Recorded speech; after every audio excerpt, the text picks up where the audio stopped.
Hi everyone, आज हम love area के सीजन 1 के एपिसोड 4 को एक्सप्लेन करेंगे। एपिसोड की शुरुआत में हम जोसिन को देखते हैं जो कि तारों को देख रहे होते हैं, जहाँ उनके पास रेले आती है और उनसे मजाक करती है और वे ड्रग्स के बारे में बात करते हैं कि वो कौन आदमी है जिसके भी ड्रग्स थे। तो स्कॉट उनसे कहता है शायद वो आदमी मर गया होगा। पर हम लूकस को देखते हैं जो कि इस बार अपनी कार की डिग्गी में देखता है तो उसके ड्रग्स वहाँ पर नहीं होते, जिसके बारे में वो अपनी माँ मेरी बेथ से पूछता है, लेकिन मेरी बेथ उसे बताती है कि उसे नहीं पता कि वे ड्रग्स कहाँ पर है। फिर हम ईव को देखते हैं जिसके पास सैम आता है, जिसे वो बताता है कि उसकी फैमिली में से भी उसकी वाइफ और बेटा बाहर है और वो ईव से पूछता है कि वो मैरिड है या नहीं, जिस पर ईव बताती है वो मैरिड है लेकिन भी अलग हो गई। तो सैम उससे कहता है जब तुम यहाँ से वापस जाओगी तो शायद कुछ बदल सकता है और तुम लोग फिर से एक भी हो सकते हो। तभी ईव ये देखते है कि उस दरार में कुछ होता है जिसमें से कि लीवाई का प्लेन निकलता है जो कि एक जगह पर जाकर गिर जाता है और इसे देखकर वे सभी लोग हैरान होते हैं। और जब सुबह हो जाती है तो ईव ये प्लेन की ओर जाने लगते हैं और अब जोश भी ठीक हो गया होता है तो वो भी उनके साथ जाने के लिए तैयार होता है, जहाँ लूकस आकर कहता है हम उस प्लेन की मदद से यहाँ से निकल सकते हैं। जहाँ पर मेरी बेथ उनसे कहते हैं क्या पता वो मर गया होगा और वो प्लेन काफी दूर है जिसके बीच में शायद सेबर टूथ टाइगर भी हो। पर सैम ईव ये कहते हैं हमें वहाँ पर जाना होगा, हम ज्यादा दिनों तक यहाँ पर सर्वाइव नहीं कर पाएंगे। जहाँ से लूकस कुछ लेने के लिए चला आता है और सैम रिले को भी उनके साथ जाने को कहता है, क्या पता वहाँ पर मेडिकल की जरूरत पड़ जाए। और अब सभी तैयार हो गए होते हैं तो स्कॉट लूकस के पास जाता है, जहाँ पर अब उसे पता चल जाता है कि वे लूकस के ड्रग्स थे, जिससे कि वो काफी ज्यादा डर जाता है। और फिर वे आपस में बातें करते हुए प्लेन की ओर जाने लग जाते हैं, जहाँ उन्हें एक पेड़ पर पैराशूट दिखता है और तभी उन्हें टाइगर और वो उनके सामने आ जाता है, जिसे ईव देखकर काफी खुश होती है। और जोश उन्हें बताता है कि ये उसके अंकल है जो कि एयरफोर्स में है, जिनसे लीवाई कहता है मुझे तुम सभी को वापस ले जाने के लिए भेजा है। और उनके पूछने पर बताता है कि वो सिर्फ अकेला आया है, इसलिए मेरे प्लेन को देखना होगा कि क्या वो उड़ सकता है, क्योंकि लाइट या पोर्टल में से आते वक्त उसके एक इंजन में आग लगी थी। और उनके पूछने पर लीवाई उन्हें बताता है कि अभी गवर्नमेंट ने सभी लोगों को नहीं बताया कि अभी तुम जिंदा हो, जिससे ईवीजी के बारे में पूछती है तो वो बताता है कि वो बिल्कुल ठीक है। फिर उनसे कहता है तुम्हारे पास कई सवाल होंगे लेकिन अभी हमें हमारा प्लान ढूंढना है। फिर हम सिंकोल को देखते हैं, जहाँ गवर्नमेंट ने लोगों को बताया होता है कि सिंकोल में कुछ धमाका हुआ है। इस न्यूज को गेविन देख ही रहा होता है, तभी वहाँ पर एक जोर का भूकंप का झटका आता है तो वो ईजी के पास जाकर उसे संभालता है कि ये झटका सिंकोल के पास से आया है। तो गेविन कर देता है और उसे बताता है कि मैं यहाँ सोफिया से बात करने के लिए आया हूँ, लीवाई अभी भी जिंदा है और वो मेरी फैमिली के साथ है। लेकिन एडम उससे मना कर देता है कि अब हम रेस्क्यू मिशन नहीं भेज सकते। कुछ ही देर में लीवाई का प्लेन एक्सप्लोड हो गया था और जोल्जस ने देखा कि सिंकोल में भेजने की वजह से अर्थक्वेक आ गया था, हम इसमें और रिस्क नहीं ले सकते क्योंकि और भी बड़ा भूकंप का झटका आ सकता है। और फिर एडम के जाने के बाद गेविन उस फाइल को अपने साथ ले आता है। फिर ईव ये प्लेन की ओर जा रहे होते हैं तो लीवाई ईव को बताता है कि उसके हाथ में चोट लग गई है। तो जोश इसके लिए पानी लेने के लिए जाता है तो स्कॉट उसके पीछे जाता है और उसे बताता है हमने ड्रग वाले आदमी को सोचा था कि वो मर गया है लेकिन वो जिंदा है, वो लूकस है जिसके भी ड्रग्स थे। इससे स्कॉट काफी डरा हुआ होता है तो जोश उससे कहता है अगर हम इसके बारे में बात नहीं करेंगे तो वो कभी नहीं जान पाएगा। और जोश जब तक पानी लेकर आता है तब तक रेली उसके हाथ में बैंडेज लगा देती है और अब लीवाई का डिवाइस भी प्लेन को डिटेक्ट कर लेता है जो कि 1 मील इतना दूर होता है तो वे उसकी ओर जाने लग जाते हैं। फिर हम देखते हैं कि टाई ये खाने के लिए रेबिट्स का शिकार करके लाए होते हैं और टाई के साथ वाला आदमी टाई को देखकर अपने जगह पर आता है जहाँ उसके पीछे कुछ होता है। फिर हम वेरोनिका इनको देखते हैं जहाँ पर लिली टोनी इनको देख रही होती है, जिनके बारे में लिली बताती है वे मुझे पसंद है, वे अच्छे लोग हैं, जिसके लिए वेरोनिका उससे मना करती है। तो लिली कहती है अगर मैं उनसे बात करूंगी तो जरूरी थोड़ी ना है कि वे मुझे चोट पहुंचाएंगे। पर तो टे कहता है वो शौक में, इसलिए उसे आराम करने के लिए भेज देता है। और जूडन ये देख के उनसे कहता है अगर ये हम में से किसी एक के साथ हुआ होता तो हम क्या करते। तो मेरी बेटी उसे शांत कराकर इन्वेस्टिगेट करने लग जाते हैं कि ये किसने किया। और सैम उन सभी लोगों को वापस जाने को कहता है और सभी को साथ रहने को कहता है। फिर हम ईविन को देखते हैं जिनके सामने एक तालाब सा होता है, लेकिन ईव उसमें एक लकड़ी देकर चेक कर लेती है कि ये ज्यादा गहरा नहीं है, वे इसे चलकर पार कर सकते हैं। पर हम देखते हैं कि उस पानी में एक बड़ा सा सांप होता है। इसके बाद हम गेविन को देखते हैं जो कि घर आकर अपनी फाइल में उस फोटो को देखता है और उसमें वही डेट होती है जो उसके प्लेन क्रैश की डेट थी। जहाँ पर ईजी आती है तो गेविन बताता है कि मैं सोफिया से अर्थक्वेक के बारे में बात नहीं कर पाया, चला जाता है और वो सांप रिले को जकड़ रहा होता है तो लीवाई वहाँ जाकर गन चला देता है जिससे कि वो रिले को बचा लाता है और वो सांप मर जाता है। फिर हम मेरी बेट टे इनको देखते हैं जिन्हें की वहाँ पर कोई भी सबूत नहीं मिलता, जिन्हें की सैम अपने पास बुलाता है और उनसे कहता है मैं कहना तो नहीं चाहता लेकिन इसकी मौत इलेक्ट्रिक शॉक लगने से हुई है, मुझे नहीं पता कि कैसे लेकिन इसकी मौत इलेक्ट्रिक के हमले करने से हुई है। जिससे कि वे काफी कंफ्यूज हो जाते हैं कि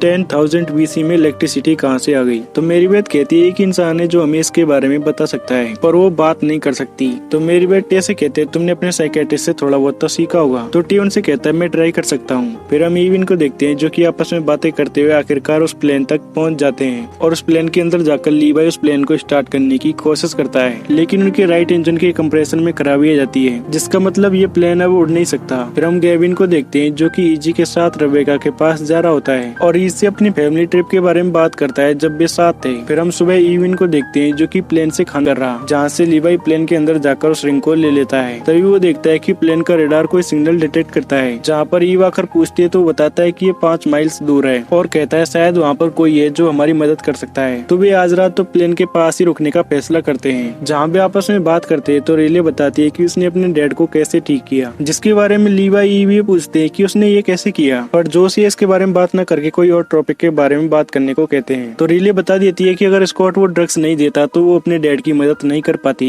और ईव इसके बारे में पूछती है तो रेले बताती है कि हमें लगता है कि वो आदमी मर चुका है और अब लुकस को पता चल चुका होता है कि स्कॉट ने उसके ड्रग्स चुराए थे, जिसकी लुकस तारीफ करते हुए कहता है तुमने तो काफी अच्छा किया, लेकिन असल में स्कॉट इससे काफी डरा हुआ होता है। फिर हम सैम इनको देखते हैं जहाँ पर सैम सभी लोगों से कम्युनिकेट कर सकते हैं, पर वेरोनिका इसके लिए मना करती है, जिस पर टे कहता है तुम उसे सुरक्षित रखना चाहती हो ये सही है, पर यहाँ के सभी लोगों की सेफ्टी लिली पर ही डिपेंड करती है जो उसे पता है, इसके लिए वो सुबह आने की कह देता है। फिर हम स्कॉट को देखते हैं जो कि काफी डरा हुआ होता है क्योंकि लुकस उन्हीं की ओर देख रहा होता है। जहाँ पर ईव के पास लुकस आता है और वे आपस में कई सारी बातें करते हैं, जिसे ईव बताती है कि वो गेविन से दूर हो गई, इसलिए वो अपने बच्चों के साथ एले में रहती है और फिर वो इजी की फिक्र कर रही होती है। तो लीवाई बताता है कि गेविन उसका बहुत अच्छे से ध्यान रख रहा है और उसे बताता है कि गेविन के विजन सच थे, वो इन सालों में जो कुछ भी देखा था वे बिल्कुल सच थे और ये रेस्क्यू मिशन भी गेविन की वजह से ही हो पाया है क्योंकि उसने अपने विजन में देखा कि तुम सभी जिंदा हो, जिसे सुनकर ईव काफी हैरान होती है। तो लीवाई उसे विश्वास दिलाने के लिए उसके रिंग देता है जो कि गेविन ने ईव को देने के लिए कही थी, जिसे देखकर ईव को विश्वास हो जाता है और वो थोड़ा अफसोस भी करने लगती है और इसके लिए वो लीवाई से कुछ देर के लिए उसे अकेला छोड़ने को कह देती है। फिर हम सेंट लुइस में देखते हैं जहाँ गेविन ये रेबेका के पास पहुँच जाते हैं, जो कि गेविन को उसके नाम कि मैंने इसे तुम्हारे बारे में बताया है। तो गेविन उससे पूछता है कि तुम यहाँ पर क्या कर रही हो और उसे बताता है कि लीवाई अभी भी जिंदा है, मैंने अपनी फाइल देखी है जिसमें और भी सिंकोल है, हम उनके बारे में जानने के लिए आए हैं। तो रेबेका सोफिया से कहती है हम इनकी मदद कर सकते हैं। तो सोफिया उन्हें बताती है कि दूसरा सिंकोल यहीं पास में ही है जिससे कि तुम अपनी फैमिली तक पहुंच सकते हो। तो गेविन उनसे जानता है कि वे मेरे ड्रग्स थे, इसलिए तुम मेरी साइड ही रहना। फिर उसे डराते हुए कहता है वापस लौटने पर मेरे ड्रग्स लौटा देना, नहीं तो मैं तुम्हें मार दूंगा, जिसके लिए स्कॉट मान जाता है। और हम ईव को देखते हैं जो गेविन के बारे में कहती है कि हमने कई सारे डॉक्टर्स को दिखाया है लेकिन वे पहचान नहीं पाए कि उसे क्या हो रहा है। तो लीवाई कहता है क्योंकि वे जान नहीं पाए कि गेविन ने सच ही कहा था, जिससे ईव कहती है मैं बस वापस जाकर उसे माफी मांगना चाहती हूँ। तो लीवाई उसे बता देता है कि उसे हमारे बारे में पता है और फिर रिली इनको वहाँ कुछ मिलता है जो कि एक गांव होता है, जिसके बारे में भी स्कॉट से पूछते हैं। तो स्कॉट ने और मुझे ये भी पता है कि भूकंप क्यों आया था। और सोफिया उसे कहती है अब हम हमारे प्लान पे काम कर सकते हैं क्योंकि अब गेविन उस प्लेन को चलाने वाला होता है। फिर हम टे को देखते हैं जो कि लिली से पूछने लग जाता है और उससे कहता है तुम बस अपना सर हिला के जवाब दे देना, जिससे टे पूछता है कि किसने उस आदमी को मारा, तो बताती है कि उसने वो देखा है। तो टे उससे पूछता है कि क्या तुम उस आदमी के बारे में बता सकती हो कि वो कौन था, जिससे कि लिली घबराने लगती है और वेरोनिका उसे देखकर वहाँ से ले जाने लग जाती है। पर लिली उन्हें रुककर बता देती है कि वो एक बूढ़ा आदमी था जिसके पीछे एक हाथ का निशान था, लेकिन वे उससे और पूछती है उससे पहले वेरोनिका उसे अपने साथ ले आती है। पर हम देखते हैं कि वो बूढ़ा आदमी उन्हें देख रहा होता है। इसके बाद हम ईविन को देखते हैं जो कि उस जगह पर पहुंच जाते हैं और वे उसके दरवाजे से अंदर चले जाते हैं जिस पर कि वही हाथ का निशान बना हुआ होता है। इसी के साथ ही ये एपिसोड यहीं पर खत्म हो जाता है। आई होप आप सभी को ये एक्सप्लेनेशन अच्छा लगा होगा और अगर आप लोगों ने इससे पहले के एपिसोड्स नहीं देख रखे तो चैनल में जाके देख सकते हैं। मिलते हैं अगली वीडियो में, तब तक के लिए बाय।